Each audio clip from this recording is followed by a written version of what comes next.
Bene, come ogni anno, anche quest'anno ci si chiede le previsioni vendemmiali, spesso sono contraddetti dai risultati finali.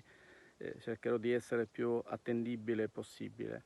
L'annata è stata caratterizzata da una gran quantità di piogge durante tutto l'inverno, quindi chi aveva la possibilità di avere degli invasi li ha riempiti e ha potuto irrigare. Ecco, questa gente, chi ha potuto irrigare in Sicilia quest'anno farà un'ottima annata sia da un punto di vista qualitativo che quantitativo.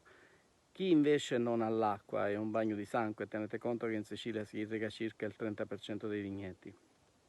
E allora la vendemmia, le previsioni sono molto a macchia di leopardo, dipende dalle zone, dipende dalla fertilità dei suoli, dipende soprattutto dall'acqua. L'acqua sarà la chiave di volta se dobbiamo continuare o meno a fare viticoltura.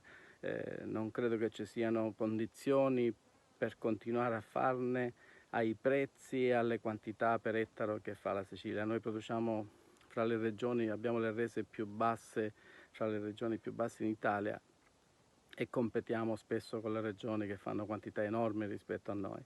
E quindi diventa veramente, tutti parliamo di sostenibilità, ma diventa insostenibile da un punto di vista economico gestire un vigneto in questo modo.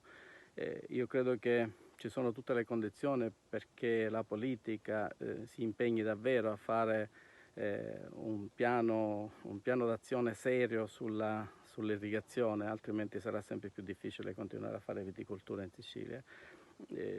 Per quanto riguarda le previsioni, faremo una vendemmia da simile a un 10% meno rispetto a quella dell'anno scorso. Tenete conto comunque che l'anno scorso non è stata una bella annata. Rispetto a un'annata normale comunque abbiamo una produzione che va almeno il 20% meno, quindi non c'è da stare allegri e speriamo che il mercato ci dia una mano a poter rendere sostenibile la nostra viticoltura. Grazie e buon lavoro a tutti.